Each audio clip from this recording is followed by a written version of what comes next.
బంగారాన్ని విడిపించి ఆ రోజు ఆన్లైన్ రేటుకే మేము కొంటాం. Sharma gold company. నమస్కారం, సుమన్ టీవీకి స్వాగతం. ప్రస్తుతం మనతో పాటు ఉన్నారు ప్రముఖ జ్యోతిష శాస్త్ర పండితులు, శ్రీచక్రపీఠ వ్యవస్థాపకులు శ్రీ ప్రదీప్ జోషి గారు. గురుగారు నమస్కారం. శ్రీమాత్రే నమః. గురుగారు, శ్రీ పద్మనాభ స్వామి ఆలయంలో కళ్ళు మిరుమిట్లు గొలిపించే విధంగా ఒకప్పుడు టన్నుల కొద్ది బంగారం అనేది దొరికింది. నిజంగా అందరికీ చాలా ఆశ్చర్యంగా, మహా అద్భుతంగా అది అనిపించింది. ఒక రూమ్ ఉంది, అది నాగబంధనం వేశారు, అది ఓపెన్ చేయడానికి ఎవరికి సాధ్యం కూడా కావట్లేదు. ఇప్పటికీ అదైతే ఓపెన్ చేయలేదు. అదే మాదిరిగా ఇప్పుడు పూరిలో కూడా అటువంటి రత్న భాండాగారం ఉంది అని వినిపిస్తుంది. నిజంగా ఉందా? దాని రహస్యం ఏంటో తెలియజేస్తారా? శ్రీ గురుభ్యో నమః. శ్రీమాత్రే నమః. ఇప్పుడు సాధారణంగా మనిషికి ఉండే లక్షణం ఏంటంటే, ఎవరి దగ్గరైనా సంపద ఉంటే గనక సంపదను చూసి మనిషి తన దగ్గర ఉన్నట్టుగా ఫీల్ అయిపోతాడు అనమాట. మనిషికి ఉన్న సాధారణ లక్షణం. అది చూసేసరికి ఎంత బంగారం అని ఆనందపడిపోతాడు. అది మనిషికి ఉండే సాధారణ లక్షణం. కానీ అది తనకి ఎన్నటికీ దొరకదు, తన వల్ల అయితే కాదు. కానీ ఇప్పుడు ఏం జరుగుతుంది అని అంటే, ఈ రాష్ట్ర ప్రభుత్వాలు కానీ కేంద్ర ప్రభుత్వాలు కానీ ఈ దేవుడి మాన్యం మీద ఎక్కువగా పడిపోతున్నారు. సో ఇప్పుడు తమిళనాడులో కూడా కొన్ని దేవస్థానాలకు సంబంధించిన చాలా రహస్యాలు నేను మీడియా పూర్వకంగా చెప్పలేను, నా వరకు తెలిసిన చాలా ఉన్నాయి. ఎన్నో దేవాలయాలు కింద పలగొట్టేశారు. ఎంత డబ్బులు లాగాలో అంత డబ్బులు లాగేసుకుని తీసుకెళ్ళిపోయారు. దేవుడు సొమ్మెత్తుకుపోయారు, చాలా దేవుడు సొమ్మెత్తుకుపోయారు. ఇప్పటికీ చాలా చోటు జరిగాయి. అంటే అన్అఫిషియల్గా నాకు చాలా విషయాలు తెలుస్తాయి కాబట్టి దాన్ని మనం ఏం చేయలేము. ఇంకా అట్లాగే చాలా జరిగాయి. ఎంత చెప్పినా వేస్టే. హిందువులు ఎప్పటి వరకు అయితే కళ్ళు మూసుకొని ఉంటారో, నోరు మూసుకొని ఉంటారో, అప్పటి వరకు ఈ దోపిడీ జరుగుతూనే ఉంటుంది. ఐక్యమత్యం హిందువుల్లో రానిసేపు దోపిడీలు జరుగుతూనే ఉంటాయి. ఇప్పుడు అందరి యొక్క దృష్టి ఇప్పుడు పూరి జగన్నాథుడి మీద పడింది. అక్కడ రత్న భాండారం ఉంటే దాన్ని ఎట్లా దోచుకోవాలనే దాని మీద కూడా పడ్డారు. సరే, అది దేవుడు సొమ్ము, దేవుడు ఎట్లా కాపాడుకోవాలో తెలుసు. మీరు ఇప్పుడు ఈ ప్రశ్న అడగడానికి కూడా కారణం ఏంటంటే, ఈ మధ్య ఎక్కువగా చాలామంది సెర్చ్ చేస్తున్నారు కాబట్టి ఇది అందరూ తెలుసుకొని ఏం సాధిస్తారో కూడా నాకు తెలియదు. కానీ నేను మీకు ఒక రహస్యం చెప్తాను, వినండి. ఈ రహస్యం తెలుసుకున్నా పెద్ద జరిగేది ఏం లేదు. ఎందుకోసమంటే నాకు తెలుసు, దైవశక్తి ఏందో బాగా తెలుసు. ఒకప్పుడు శమంతకమణి అని ఉండేది ద్వాపర యుగంలో. శమంతకమణి యొక్క శక్తి ఏమిటి అని అంటే, బంగారం బయటకు రావడం. అది ప్రతిరోజు కొన్ని టన్నుల బంగారం ఇస్తుంది. ఆ శమంతకమణి బంగారం ఇచ్చినంతసేపు ఏమైపోయిందని అంటే, ద్వారక మొత్తం బంగారమయమైపోయింది. ప్రజలందరి దగ్గర బంగారం అయిపోయింది. అసలు బంగారం ఇక కృష్ణుడు పంచుతానే ఉన్నాడు, అందరికి ఇస్తానే ఉన్నాడు, బలరాముడు ఇచ్చేస్తా ఉన్నాడు, బంగారం వస్తూనే ఉంది. వీధులు బంగారమయమైపోయాయి, గ్లాసులు బంగారం అయిపోయాయి, ఇంటి పైకప్పులు బంగారం అయిపోయాయి, ఇనుప కడ్డీలు, స్తంభాలు అన్ని బంగారం అయిపోయాయి. తర్వాత అందరూ పని చేయడం మానేశారు. ఇంకా ఈ బంగారం ఎక్కువైపోతుంది, బంగారం అక్కడ ఇక్కడ ఇవ్వడము. అప్పటికి కూడా బంగారము క్రయ విక్రయంలో చాలా ప్రధాన భాగస్వామి. బలరాముడికి విపరీతమైన కోపం వచ్చింది. బంగారం బ్యాన్ చేసేసాడు బలరాముడు. అంటే వ్యవహారము లోపల బంగారం బ్యాన్. ఇంకా ఒక్కోళ్ళు బంగారం ఇచ్చి పుచ్చుకోవడం అనేది బ్యాన్. ఇంకా సో ఎవరి దగ్గర ఎంతెంత బంగారం ఉందో ఇచ్చేయండి అని చెప్పేసి బంగారాన్ని మొత్తం కూడా తీసేసుకున్నాడు బలరాముడు. తీసుకొని అందరూ వ్యవసాయం చేయాలి, అందరూ పని చేయాలి, అందరికీ నేనే భోజనం పెడతా. ఇంకా ఏం అందరు బతికేది దేనికోసం? తిండి కోసమే కదా. నేను ఎవరెవరి కులవృత్తులు అవన్నీ కూడా చేయండి, అందరూ మీరు చేసిన పనులన్నీ కూడా మార్కెట్లో పెట్టండి, ఎవరికి ఏది కావాలో అది అంతవరకు మాత్రమే వస్తువులు తీసుకోండి, తినండి, నేను అన్నం పెడతాను, భోజనం చేయండి, తిరగండి. నో బంగారం. ఇంకా బంగారం ఇచ్చిపుచ్చుకోవడానికి వాల్యూస్ లేవని మొత్తం బంగారం అంతా తీసేసుకున్నాడు. తీసుకొని ఆ శమంతకమని ఉద్ధవుడికి ఇచ్చేసాడు. ఆ శమంతకమని సముద్ర గర్భం లోపలికి వెళ్ళిపోయింది. ఇప్పటికీ ఆ శమంతకమని ఒక ప్రత్యేకమైన ప్రదేశంలో ఉంది. అది కూడా మనకి పురాణంలో చెప్పారు. అది కూడా నేను ప్రత్యేకంగా వీడియోలో చెప్తాను, ఎక్కడుంది శమంతకమణి అని. మీ గూగుల్ మ్యాప్లో కూడా లొకేట్ చేసి చెప్తాను. ఆ కావాలంటే వెళ్ళి తెచ్చుకుంటా అంటే వెళ్ళి తెచ్చుకోండి శమంతకమణి. అక్కడ ఇంకా బంగారం వీలుంటుందా లేదో చెప్పలేదు, చెప్తాను అది కూడా. ఆ తర్వాత బలరాముడు ఏం చేశాడు అంటే, 108 దివ్య దేశాలని కూడా విష్ణు క్షేత్రాలని 108 విష్ణు క్షేత్రాలు, ఆ 108 విష్ణు క్షేత్రాలన్నింటిని కూడా నిర్మాణం చేయించారు. 108 విష్ణు క్షేత్రాలు కట్టారు. ఆ విష్ణు క్షేత్రాలన్నిట్లోనూ ఈ బంగారం నిల్వలు ఉన్నాయి.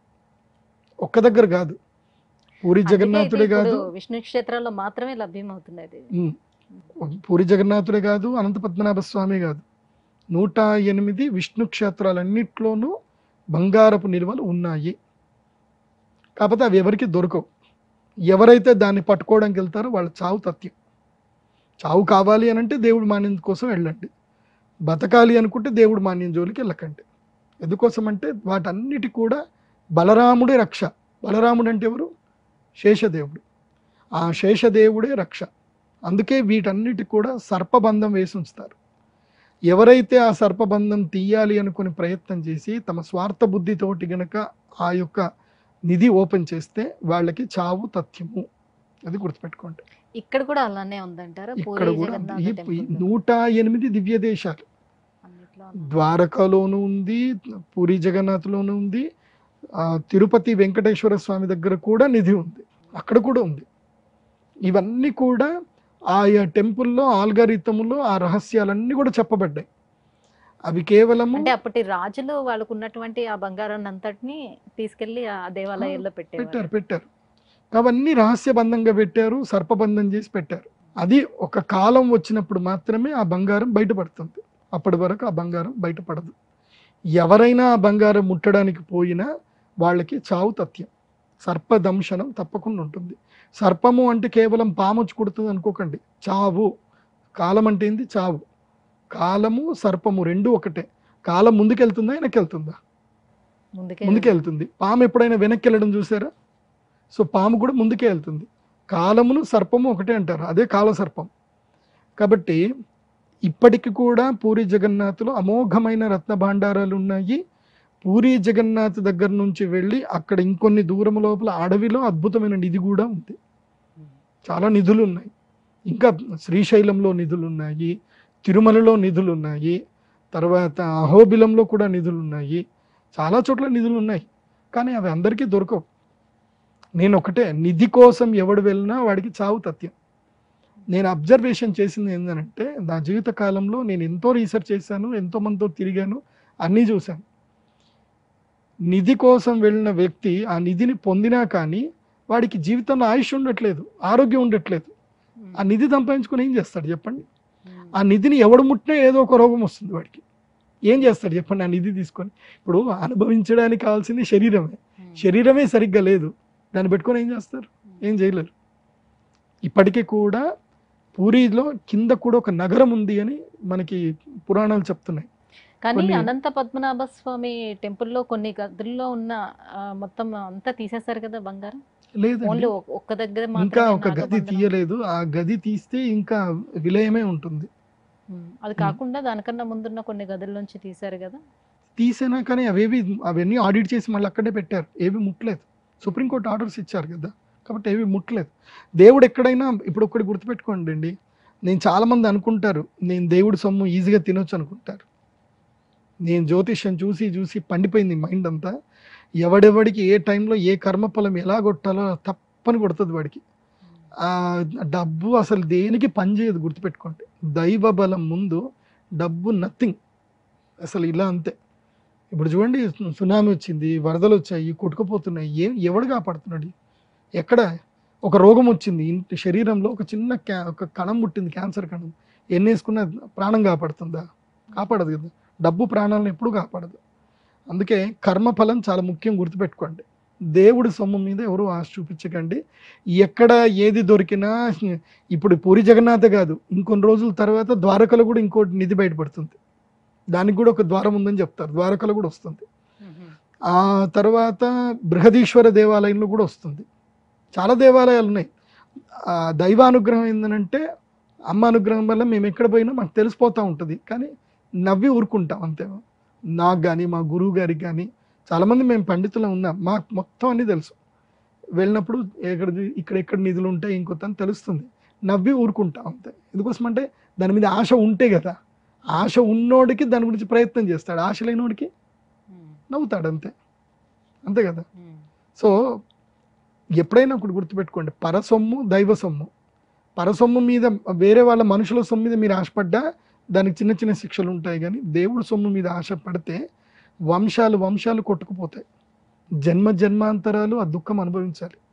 అందుకే నేను లాస్ట్ టైం కూడా ఒక వీడియోలో చెప్పాను, ఎవడైతే అంగవైకల్యంతో పుడతారో, ఎవరైతే శిక్షలు అనుభవిస్తుంటారో, జీవితంలో కర్మఫల రీత్యా బాధలు అనుభవిస్తూ ఉంటారో వాళ్ళని చూసి అయ్యో పాపం అనకండి. ఎందుకోసమంటే జ్యోతిష్ శాస్త్రము కర్మ విపాకం ఏం చెప్తుంది అని అంటే, నువ్వు అలాంటి దుష్కర్మలు చేస్తే తప్ప ఇలాంటి జీవితం నీకు దొరకదు. ఎప్పుడో దైవం సొమ్ము తినే ఉంటావు కాబట్టి నీకు ఇలాంటి జీవితం వచ్చింది. కాబట్టి అలాంటి వాళ్ళని చూసి అయ్యో పాపం అనకండి. కాకపోతే అన్నం మాత్రం పెట్టండి. శాస్త్రం కూడా అదే చెప్తుంది, దీనజనులకి అన్నం పెట్టండి అంతే, కానీ అయ్యో పాపం ఎవరిని అనకండి. మీరు అయ్యో పాపం అన్నారా మీరు అనుమోదకం అవుతారు. పాపానికి 4 ఉంటాయి: కర్త, కారయిత, ప్రేరక, అనుమోదక. కర్త అంటే చేసేవాడు, కారయిత అంటే చేయించేవాడు, ప్రేరక అంటే చేయడానికి ఎంకరేజ్ చేసినవాడు, అనుమోదక నువ్వు చేసింది కరెక్టేరా అన్నోడు. ఈ 4 కూడా శిక్షల్లో సమభాగం అనుభవించాల్సింది. మీరు అయ్యో పాపం అన్నారే అనుకోండి, నువ్వు అనుమోదకునిగా అయిపోతావు. అనుమోదకం అంటే ఏంటి? అయ్యో దేవుడు అనవసరంగా శిక్షించాడే అని అన్నావు అనుకో, దేవుడి యొక్క జడ్జిమెంట్ని చూసి ఎంత గొప్పవాళ్ళము మనము కాదు కదా. కాబట్టి ఇమీడియట్లీ సరే నీకు కూడా పాలు పంచుతా అని ఇచ్చేస్తాడు. సో డోంట్ సే అయ్యో పాపం అంటే పాలు పంచుతాడు అంతే. అయ్యో పాపం మనది కావాలంటే నీకు ఇంత అన్నం పెట్టు అంతే. అన్నం పెట్టు, కూడు గుడ్డ ఈ 2 ఇవ్వచ్చు, ఎవరికైనా ఇవ్వచ్చు. కూడు గుడ్డ ఇవి 2 ఇవ్వండి, అయ్యో పాపం అని వద్దు. అది ఇది బాగా గుర్తుపెట్టుకోండి. ఎందుకోసమంటే రత్న భాండారానికి దీనికి సంబంధం ఏంది అని అంటే ఇదే సంబంధం. ఇప్పుడు పూరిలో రత్న భాండారం బయటపడితే మనకేంటి, మనకి ఇంట్లోకి ఏమైనా ఒరుగుతుందా? మన ఇంట్లోకి ఏం రాదు కదా.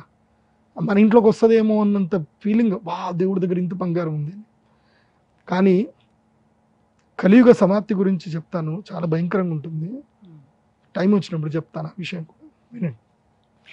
గురువుగారు, విష్ణుమూర్తి ఆలయాలలో లభ్యమవుతున్నటువంటి ఈ రత్న భాండాగారాల గురించి చాలా చక్కటి వివరణ ఇచ్చారు. ధన్యవాదాలు. శ్రీమాన్.